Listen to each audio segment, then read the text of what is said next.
Welcome to today's installment of our Lunch Bites series. My name is Samuel Holliday, and I have the great pleasure of serving as Director of Operations and Scholarship of the United States Capitol Historical Society. And we're so grateful that so many of you have taken time out of your day to join us for this really wonderful discussion we're about to have. But before we get to the content of today's program, I'd like to go over a couple of technical housekeeping matters for how we like to use this Zoom webinar platform to engage with you, our wonderful audience, while we are still in this virtual time. If you have any technical troubleshooting matters, any technical difficulties during the course of this presentation, you can put that into the chat section of the webinar. I'll be keeping an eye on that and answering in real time. If you have any questions for the Honorable Connie Morella as Jane begins the discussion with her and as they proceed, you can put those questions into the Q&A section of the webinar platform. That looks like two speech bubbles at either the top or bottom of your screen. So I'm seeing several people. There's no video. Let me see if I can. Apologies for the technical difficulty here. Let's see if you're able to. Let's see if that hopefully helped clear the system. So again, thank you for right away using the chat section, for technical troubleshooting. Again, any content questions for Ambassador Morella can go into the Q&A section of the webinar platform. We're still seeing. I see that we're still having some technical difficulties. Let me see if I can invite. Let's see here, Jane on to. See if her video is working. So, Jane, and if you can unmute, there we go. Good afternoon. We're doing a test here to see if you can see me. Maybe that Sam becomes the voice of God. All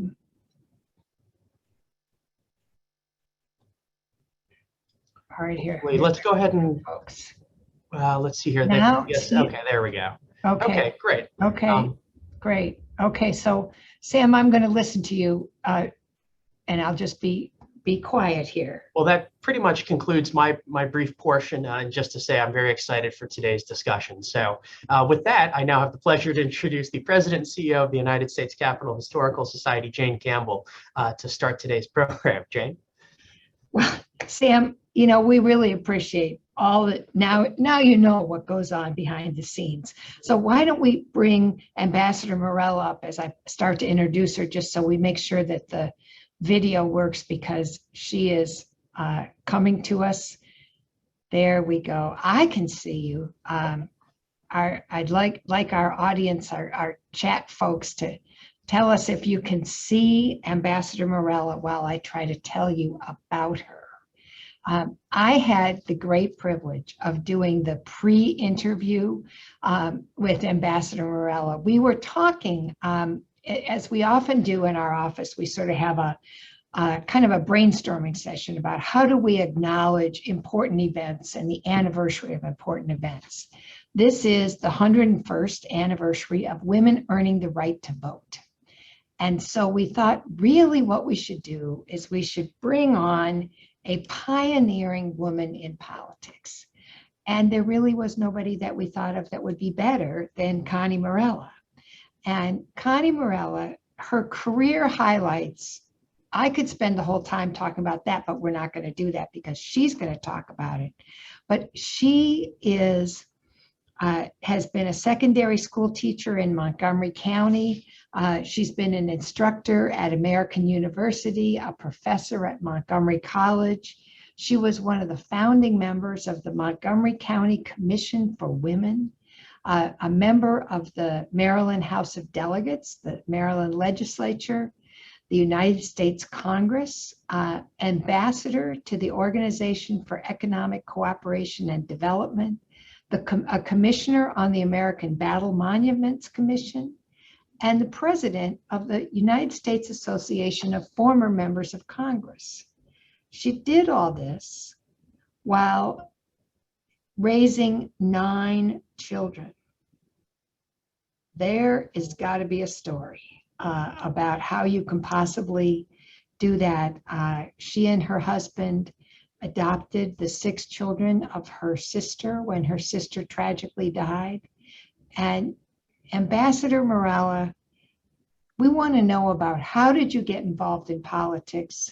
And we also want to know, in today's world, how did you manage the work and family balance as you tried to be both a fabulous mother and a fabulous politician? Jane, thank you. You know, that reminds me of something attributed to Mae West when she said, too much of a good thing can be downright enjoyable. Thank you for that lavish introduction.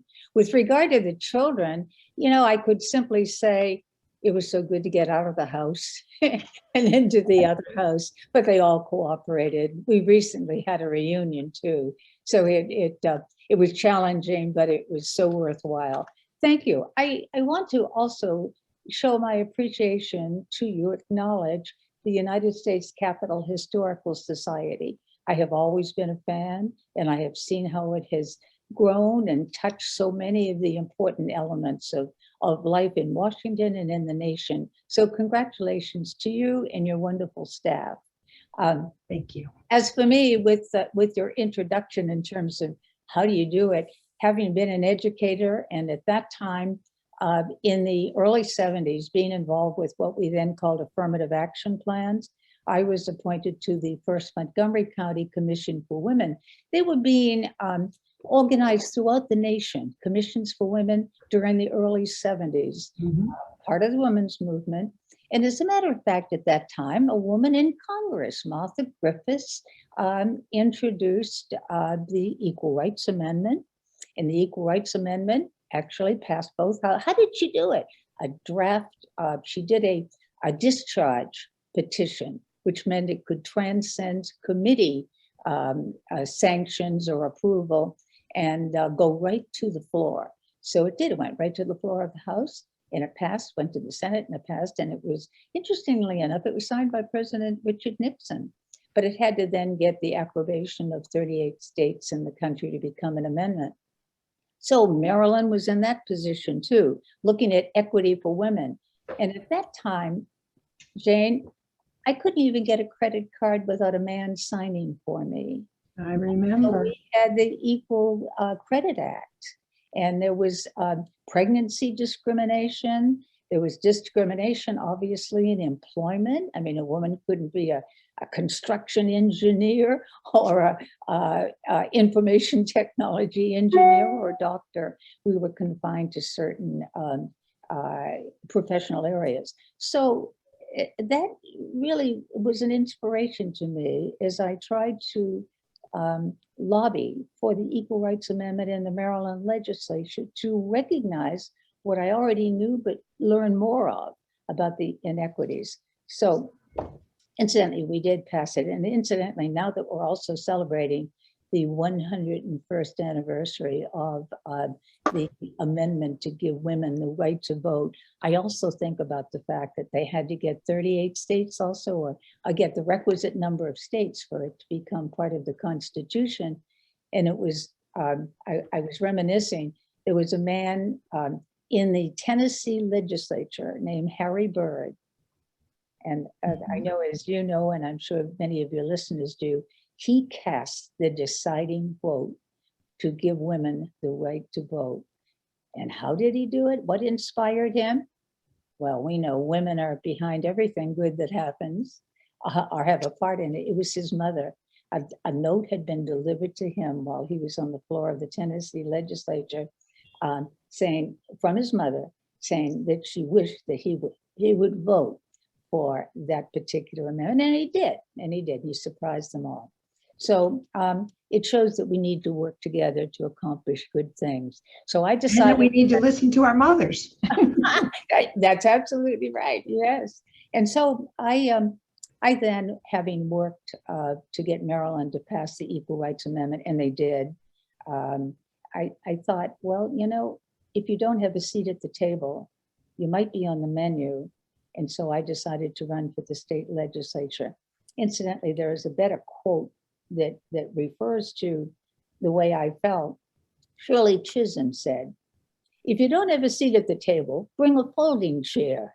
And I've always thought you've got to have the resources to do that. So that was my start. Maybe I'll stop there and let you ask another question. But that's where I started running for my state legislature. I ultimately was elected in 78 and I served for 8 years. And then I went on to run for the US House of Representatives in 86.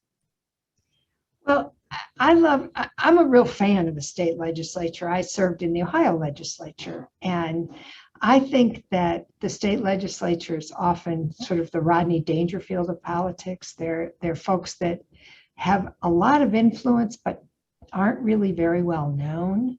When you were in the Maryland legislature, how many women, was it often that you were the only woman sitting in a room? Actually, there were more women than percentage-wise than when I went into Congress.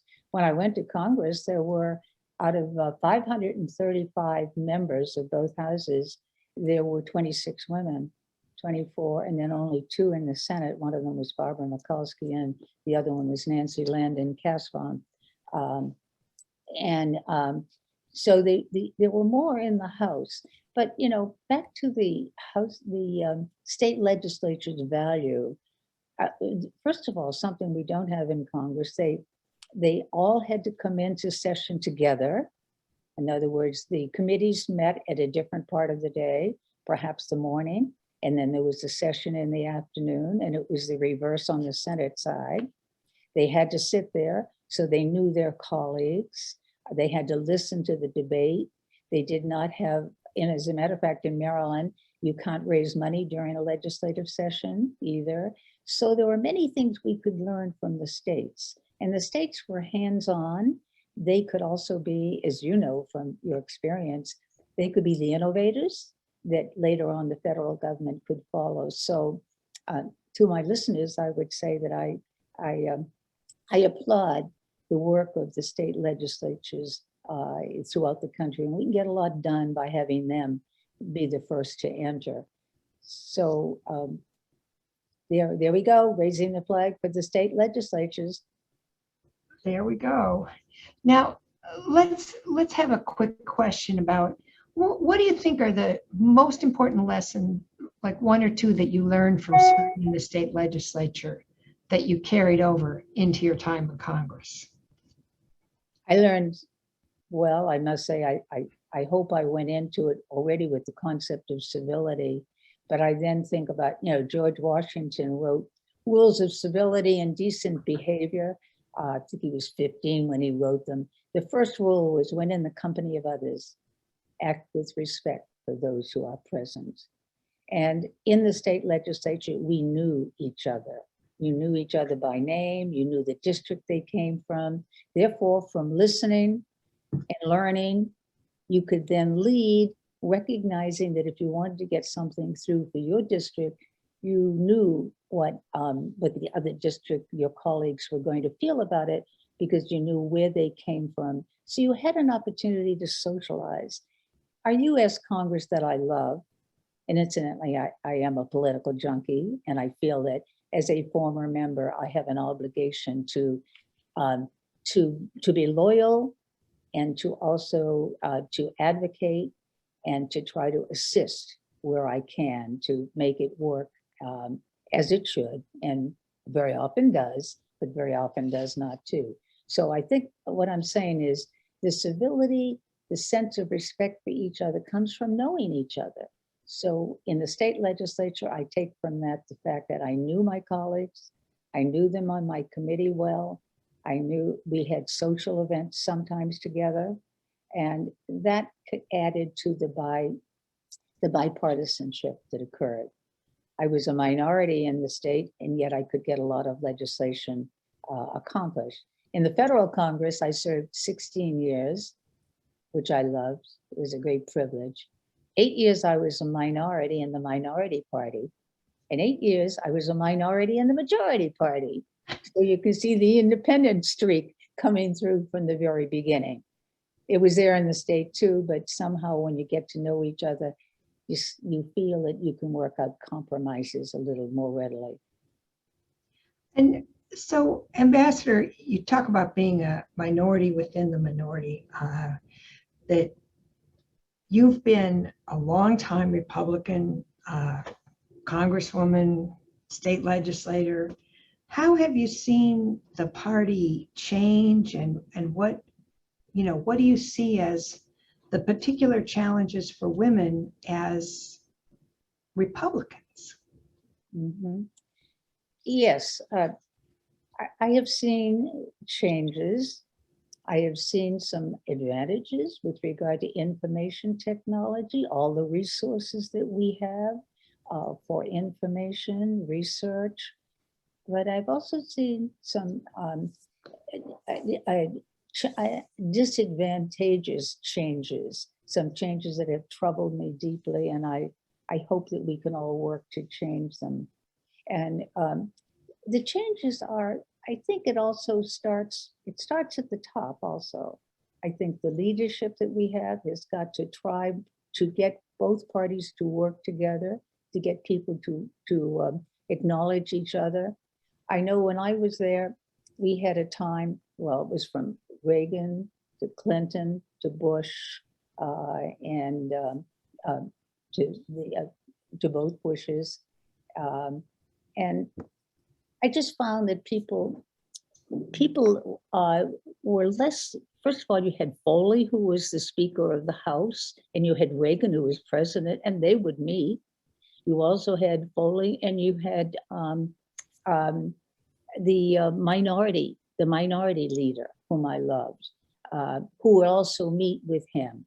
And they would have discussions and maybe a glass of wine or something and maybe joke a bit, but they would do some very important things working together. And they would help to get their party to appreciate the other party, not so much to vote with them necessarily, but to appreciate them. I have seen that changing. I have seen money in politics become another element that has become paramount, so that so much time of the member of Congress must be spent raising money for the party as well as for the person individually. I've seen with the money raising and the other interruptions and not having to be at the House floor at the same time, or stay in your committee for the whole time because you've got so many things happening, that again, you spend only 3 days, maybe 4 days max in Congress. You go to your district on Thursday evening, and then you come back on late Monday. So you're working Tuesday, Wednesday, and Thursday. And so I can see, if I can jump into Jane saying that what I would like to see in the future would be that perhaps we have members of Congress work Monday through Friday, maybe Saturday if they had to, for 3 weeks out of a month. That 4th week, they could be in their districts. What does this mean? This means they'll probably get their families to move to the Washington area and maybe get more allowance for housing or something to make it equitable. And then the children will get to know each other of the members. The members will be there during the week. So in the evening, they could do things together. And I think that's one of the elements, that doing something about money would be another. Very, good guidance. One of the things, Ambassador, when you and I talked ahead of time, we were talking about your fascinating career, and I invited you to send a handful of pictures. Now, I know there's 1,000 photos of you in various things, but I said, send me some of your favorites, not in any order in particular, that will just give us a sense of the ability to tell some stories. And so we start with, because Cokie Roberts was a long-time society trustee since the start of the Historical Society. And, we all carry her memory with such fondness. We have an internship that is dedicated in her name for someone who does the combination of communications and history. And so here you are pictured with Cokie Roberts and Montgomery County Executive Ike Leggett. Tell us about the Connie Morella Library and what's going on in the picture. What was happening here?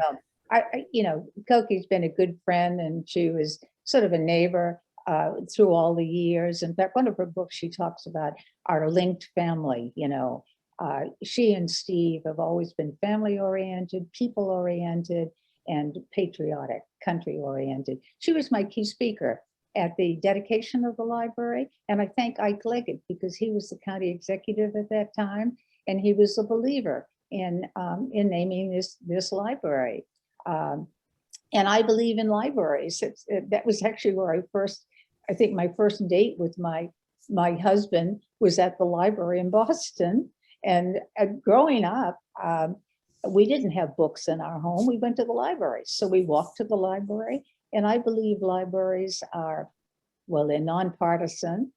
They don't discriminate in any way. You've got people of all backgrounds who can use a library. They're free, they're accessible, and they bring people together for whatever their interests are. So to have a library and then to have my name, I'm just so very humbled and very honored. And I have such respect for Cokie Roberts and the legend that she has left. And I know, as you suggested, the Capitol Hill Historical Society feels the same way. Right. We do. We feel that she is part of our legacy. Tell us, you raised the idea of dating your husband at the library, and you know, your husband was so much a part of your life, and I know, you know, we lost him a few years ago, but you all were married, what, 63 years or 62 years? Tell us about your husband and how did he support your career? Tony passed away, probably drinking a glass of wine, thinking about what we're doing right now. Passed away on October 29th, 2020. But he was at home. We had been married 66 years. So we had been through so much together. He was like the wind beneath my wings. And truly, to be able to be married to a politician and to let her be staged forward while you sit in the background. He was a very prominent lawyer. He had been actually Judge Sirica's lawyer during the Tapes case when it went to the Court of Appeals. He was with the Civil Rights Commission at American University, a professor, and had been, you know, worked with the board. So he had accomplished so much in his own life, and yet he was willing to let me do the political thing and be supportive. I remember one time going to a debate, and he wasn't going with me. He didn't really discuss what I was voting on. But when I came home, he said, well, how was it? I said, I think it went well. I think we did okay. There were some interesting questions I got, but I think, you know, it worked out. And then he said, yeah, I thought you did a pretty good job. Well, how did you know? He had come and had sat in the back, and I didn't even know he was there. So I think this is something about a partnership where he was a force in his own profession and supported me in what I was doing. So bravo. Absolutely. You know, what a great love story. And that is, you know, I think too often we don't think about the families of public figures, and everything we do as public figures, your family does too, whether they want to or not. They get, you know, dragged into it. I met Tony at Boston University, and you know, our building was right close to the Boston Public Library. But what's interesting about his background, speaking of family, is he was John Kennedy's very first appointment to West Point. Very first appointment. Really? He didn't go to West Point because he had the examination and he had a hernia. So what the plan was, you'd stay out 1 year and then you automatically can go to West Point. But he decided he would have the operation, go to Boston University. So I'm pleased that actually turned out that way. He did serve in the reserve though. Yeah. Now, Steve Livengood, who's our public historian and chief tour guide, says he heard a rumor that the Congressional Wives Club had changed their name at Connie Morella's insistence to be the Congressional Spouses Club. Is that true? Probably true, but it was interesting. He actually didn't mind. occasionally he might go to one of their meetings, and the women would be the spouses would be so nice to him. But he actually formed he formed the spouses club, the male spouses club.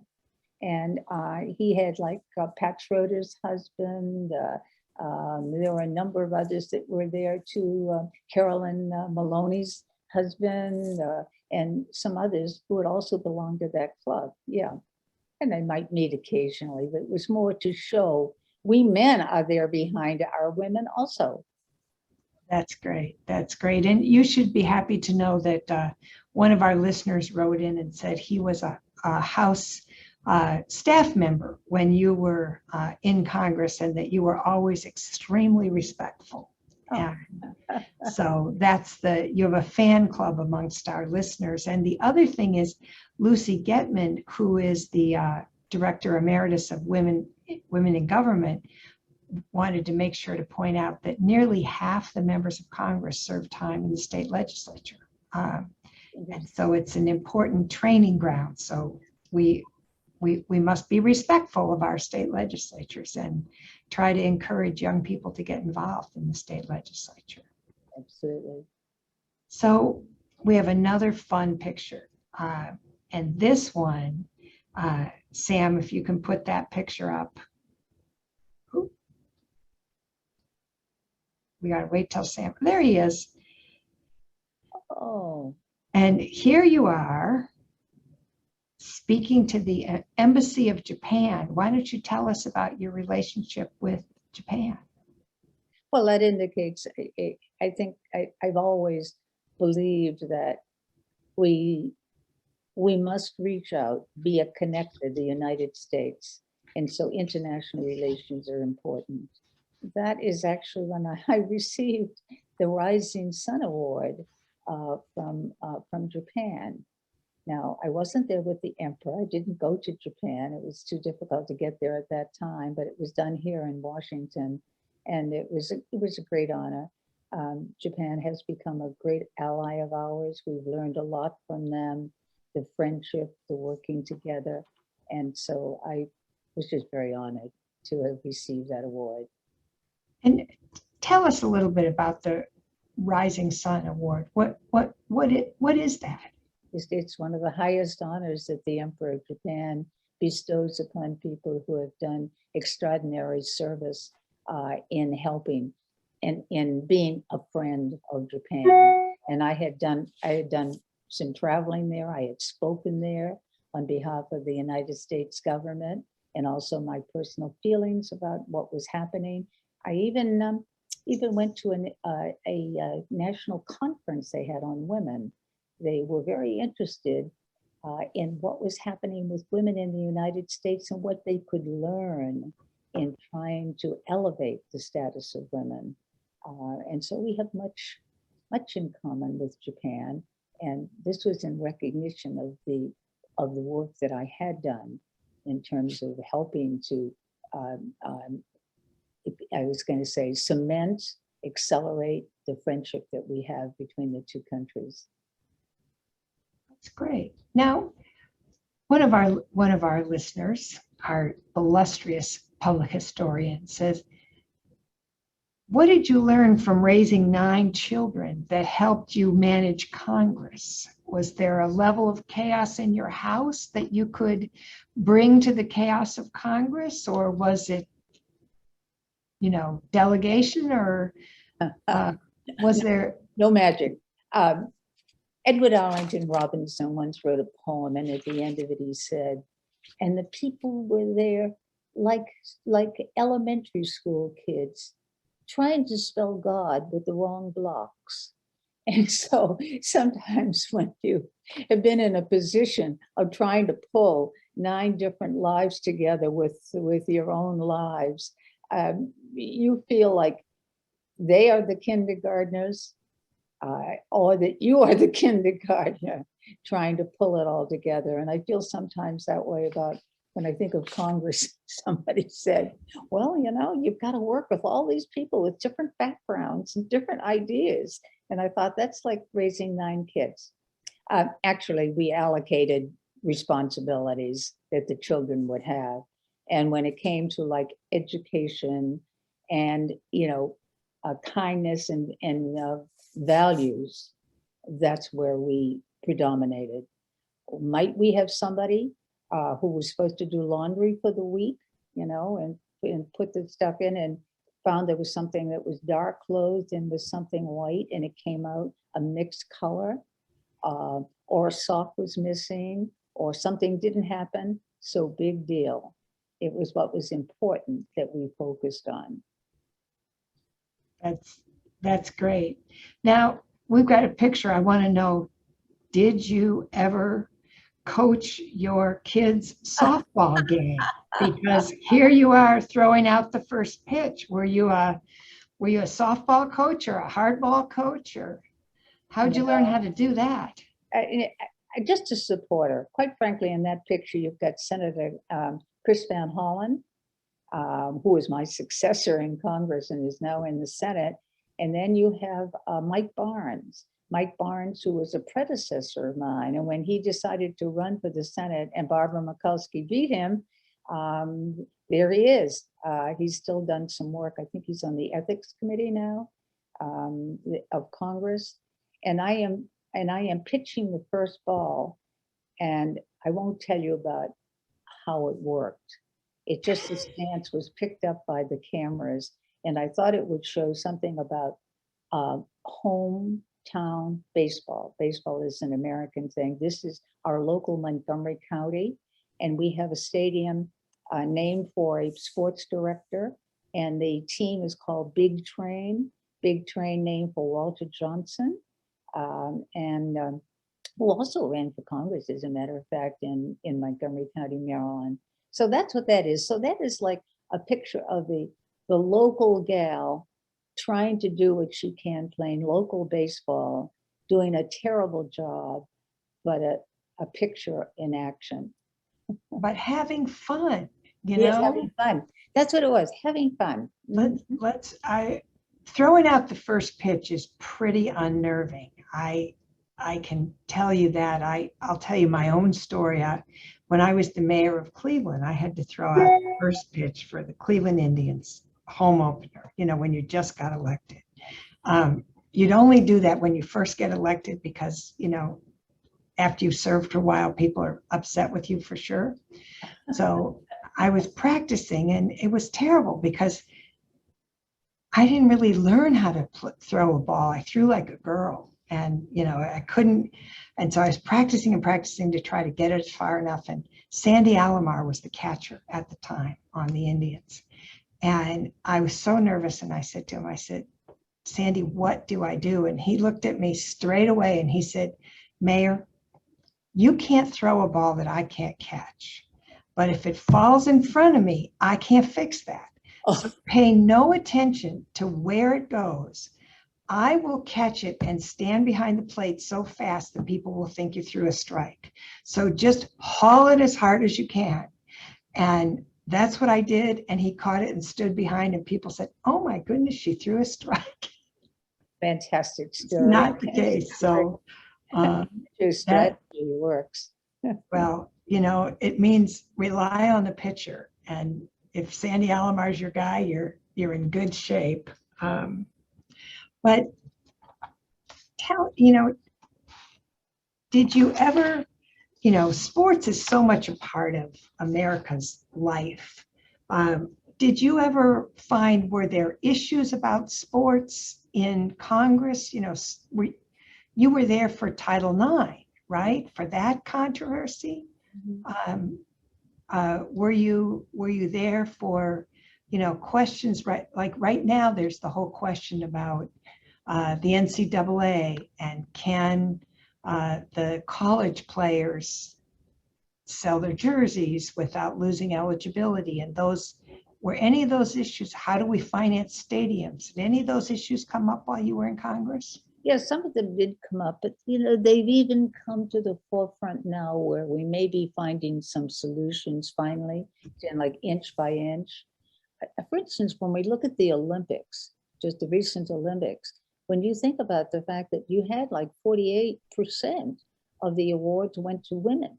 my God, years ago, the first Olympics, I don't know, I think ice skating was the first sport that they allowed that women participated in.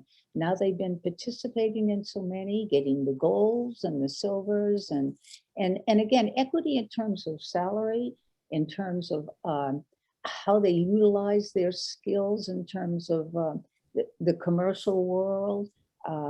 So much of that is now opening up. I'm even finding in my local newspaper, there's more and more attention given to women's sports. I mean, I read about the Mystics and all of that than I used to see. I used to scurry through and see if I could find something about women's sports, and maybe I'd find a little paragraph at some point. But now it's getting the treatment it should get in the media, and financially, and in terms of the prominence of women getting the attention they deserve. So I've seen all of that happen. I haven't seen anything about a team, a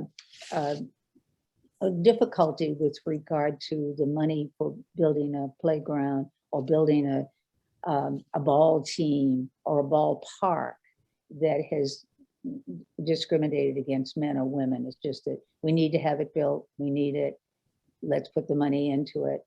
But I think the inequities with regard to prominence and salary have certainly been there, and we're now an opportunity. We're reaching a point where we're finding some solutions. Well, that's encouraging. It is. It's good to have some of us who've been around long enough that, And see the difference. Yeah. you can see the difference. Improving. Did you play a sport when you were growing up? Oh, well, I played, women's basketball. You had a separate court. Three and three, right? Yes, I did 3 and 3. I did. And then on my own, I played tennis. Yeah. And now I'm not going to play pickleball, even though I did for a while, which is a shorter version of tennis with a ball that is much lighter weight and doesn't require the bang that you get with the tennis. But I do follow some sports. I follow baseball. See, I grew up with the idea that you would very often on a date, you'd go to a ballpark and watch a baseball game. And for me, it was the Red Sox and the Braves. The Braves at that time were Boston also, but particularly the Red Sox games in the stadium in Fenway Park. Yeah. So I became a baseball fan. Yeah. And now we're getting the audience participation. And so we invite all of you who are listening to send in questions that you might want to hear or comments. And we're getting a little news from somebody who says, do you have any opinions on how the district is currently being governed or on DC statehood? Because you had served at one point as chairman of the subcommittee on the District of Columbia. Yeah. That's true. It's interesting that somebody remembers that. As a matter of fact, I had introduced legislation to give Eleanor Holmes Norton total opportunities as a member of Congress, as a full member of Congress, in terms of voting on all the issues. With regard to statehood, I think it's a kind of complicated issue, but it'll be coming up again. And we'll see what the debate is and how they can resolve the federal presence equitably in the District of Columbia if they look into the statehood. I think Muriel Bowser, I think, is doing a good job as governor. I think I'm very proud of the District of Columbia. I mean, where do you find a place that is the seat of government, that is the seat of monuments and memorials and green space? When you think about the fact that for a city, we're one of the greenest. So I'm very proud of the District of Columbia. Do we still have problems? Of course we do. Problems with pushing some people out, not making enough space for them. We have other kinds of problems that need to be looked into. But I think by and large, I'm very proud of the District of Columbia. I think it's a great place to live, to visit, to learn, to appreciate. And you talked about monuments. You were on the Battlefield Monuments Commission. What is that? And what did you learn, and what do you want to share with us about that experience? Well, before I go into that, and thank you for asking the question. Actually, there was a monument that I am very proud of. I sponsored the Martin Luther King Jr. monument that we have, and that took like 8 years, because not only did you have to get it passed by Congress, but then it had to go through the various committees of the District of Columbia in terms of where can you find a spot, and we got it on the mall. How did it come about that I would be sponsoring that bill, that this would be, that I would be the key House sponsor on the bill? It's because my constituents, I had a number of them who belonged to the fraternity that Martin Luther King Jr. belonged to. So they came to me, which again says something about the importance of Congress. You listen to your constituents and you can pick up issues that are important and you can move along with them. But now with regard to the Battle Monuments Commission, that was actually started when you had a blackjack Pershing. He became the first, it was after the war and the First World War. And it was the question of what do you do with these people who died for their country? What do you do with their bodies if they're overseas? And so the question was, well, maybe we should do something to give families an opportunity to decide whether they want them to be buried where they fought or have them sent back, have the bodies sent back home. That was the beginning of the American Battle Monuments Commission, which is in charge of all our American cemeteries overseas, you know, I mean, from Flanders Field to Normandy. And it's a very special commission. It makes sure that everything is taken care of at these various cemeteries, which have become monuments for visitors to come to appreciate what Americans had done in terms of giving them the liberty and opportunities that they have. In fact, you've got almost more international visitors than you have American visitors, even to a place like Normandy. And so they're beautifully kept. It's a commission that is headed by a general, a five-star general, and it's a commission that makes sure that things are taken care of at these various cemeteries. So it was a high honor to serve on that commission. And that is fascinating. You also did a fair amount of interesting things with the global perspective. And we've got another one of your storybook pictures where you're speaking to a gathering of the Russian opposition party. Mm-hmm. So tell us, what's the story here?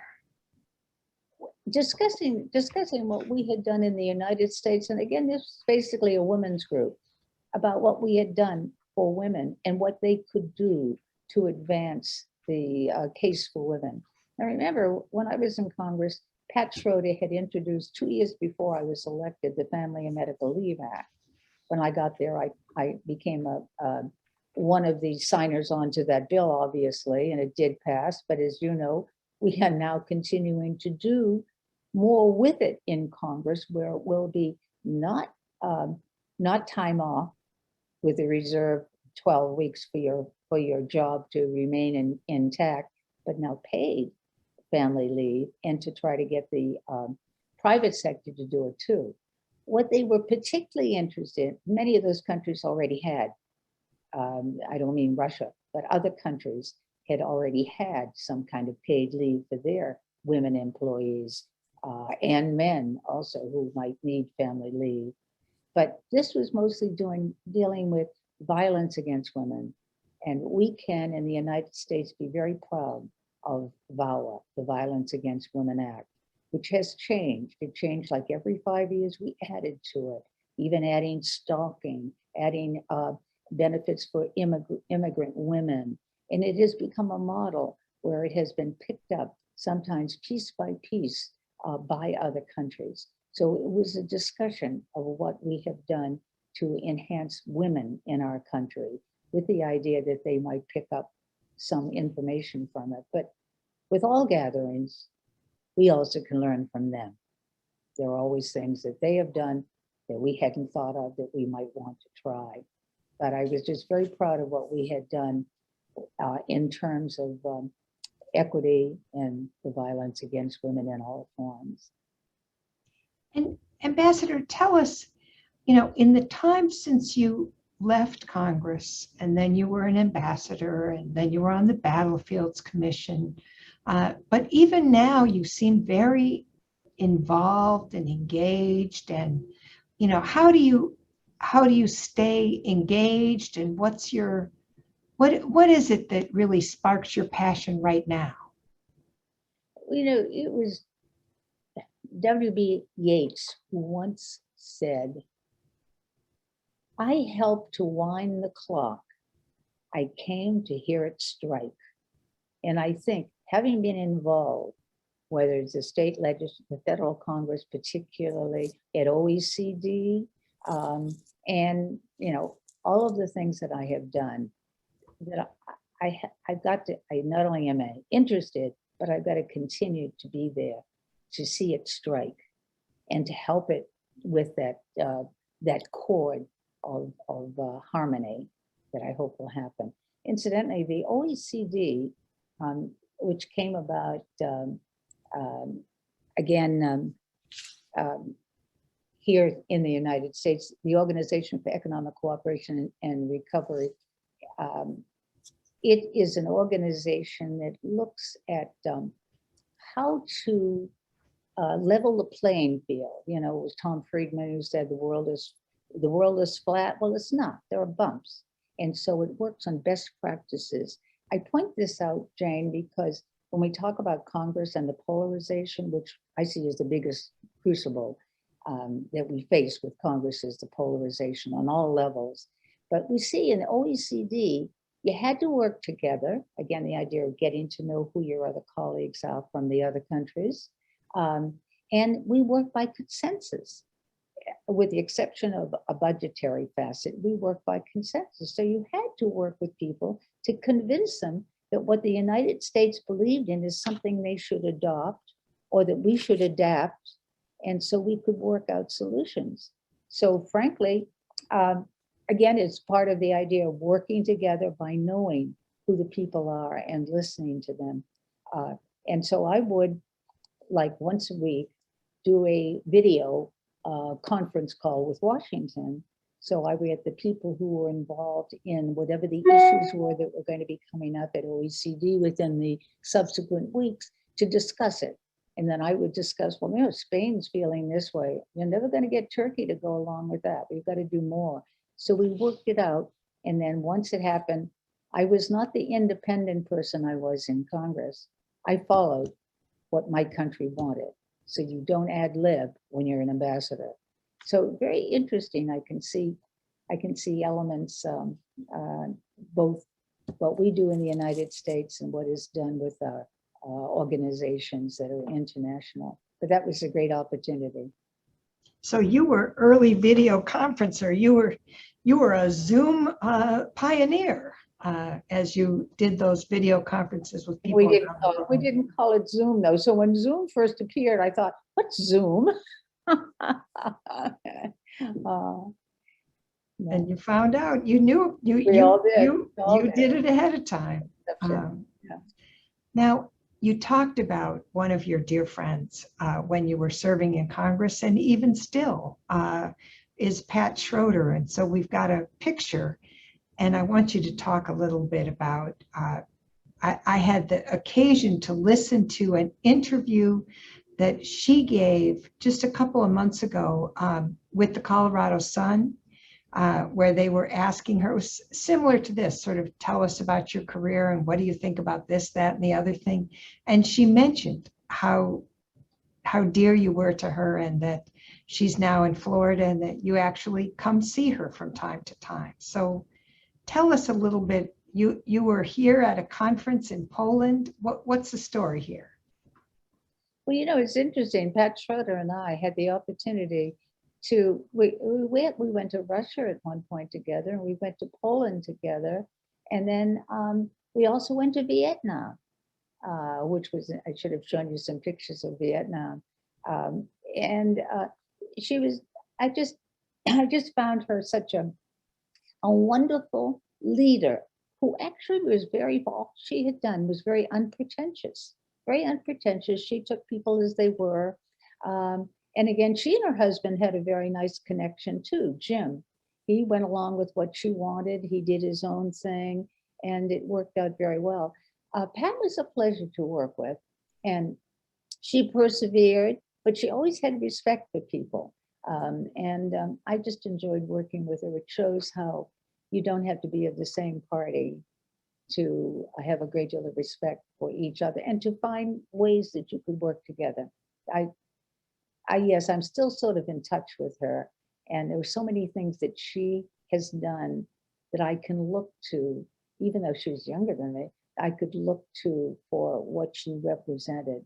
Remember when she got into Congress before I was there, she was one of the first women to wear pants, on the floor of the House.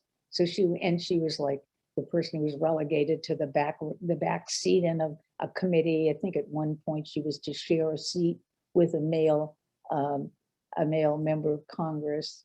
And so she stood for a lot for all of us. And I've always valued that friendship.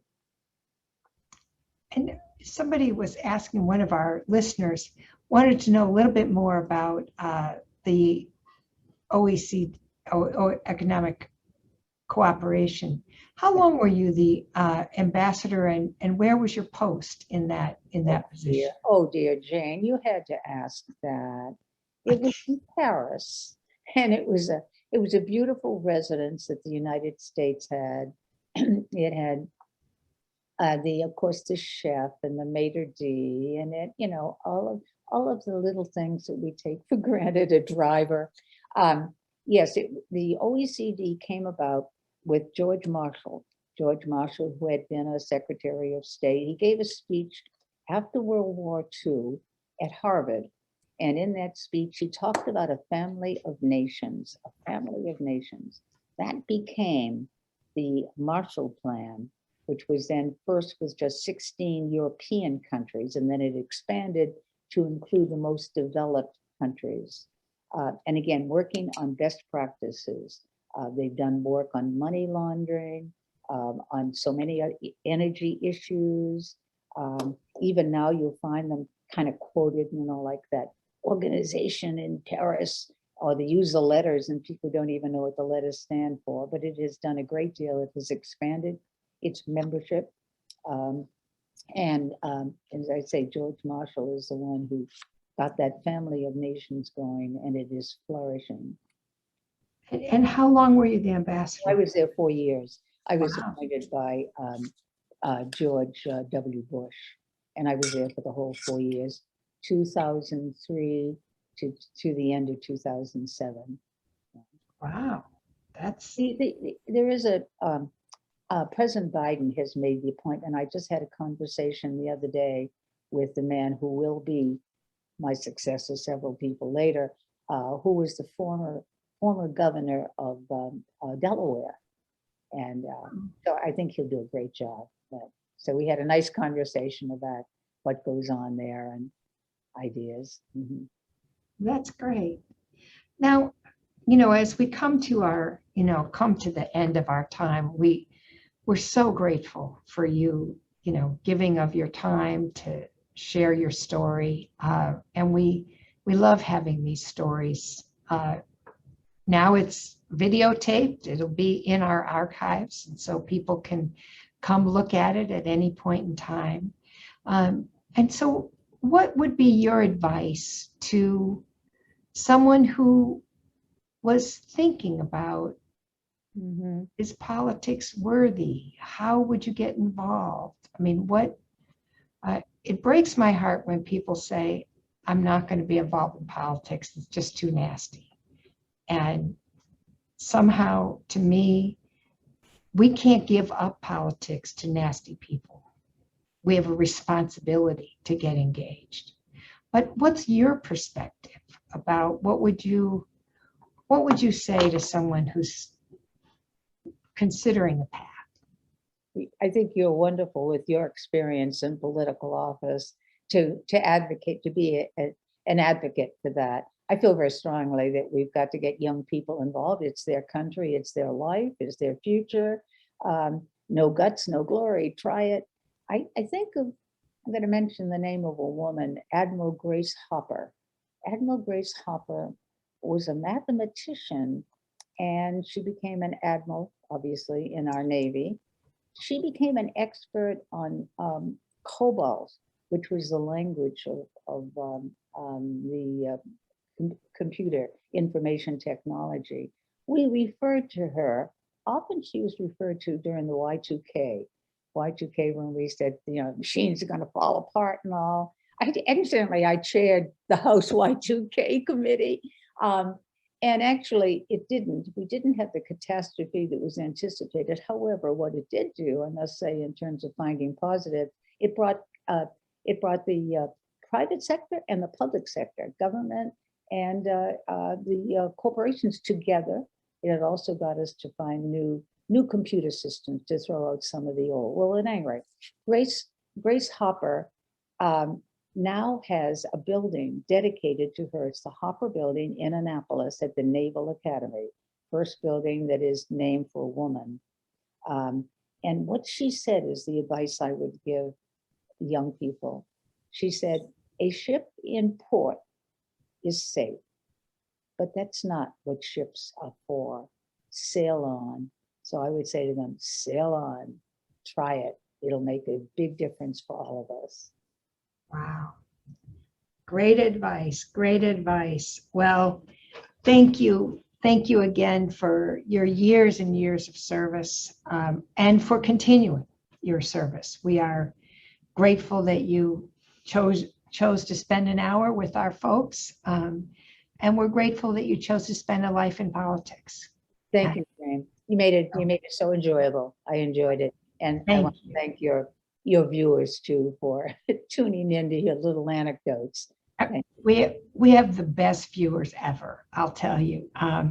We are so grateful for our viewers, and we thank each of you.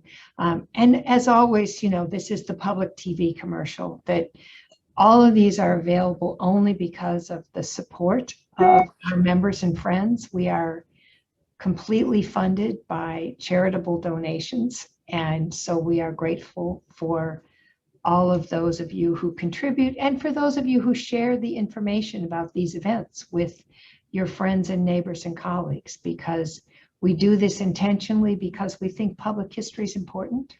And we want to show the kinds of diversity that has gone on in Congress and that is going on even now. As we look ahead to our upcoming events, we invite you to join us on Tuesday, September 7th, the day after Labor Day, when we will begin our conversation about Frederick Law Olmsted. Frederick Law Olmsted was the father of landscape architecture, is the designer of the Capitol grounds, and 2022 would have been his 200th birthday. And so we are part of something called Olmsted 200. This year, our Christmas ornament will be dedicated to Frederick Law Olmsted. Our 2022 historical calendar will have pictures of Olmsted's contributions to the Capitol. And so we're really beginning the celebration of the work that he did, and also the work of his son, who was very much a part of this operation. So we'll begin that conversation on September 7th. And on the 21st, we're going to be talking about 100 years of the Tomb of the Unknown Soldier, when the ambassador talked about some of our people who have given their lives for the country, who may be overseas. It was 100 years ago that the unknown soldier first laid in state at the Capitol, and the tomb guards have been putting together a series of celebrations that are running up to this year's Veterans Day. And we want to invite people to learn about the history of the Tomb of the Unknown Soldier and think about ways that you can acknowledge that 100-year history in your own community, no matter where you are. So these are the kind of things that we do at the Capitol Historical Society, in addition to working with our civic education to make sure the next generation knows and understands our government. And we continue to work on these matters. So thank you very much, Ambassador, for being with us. Thank you to our readers, our listeners, and our supporters. We are grateful for all of you. We will see you after the holiday. Be well. Goodbye.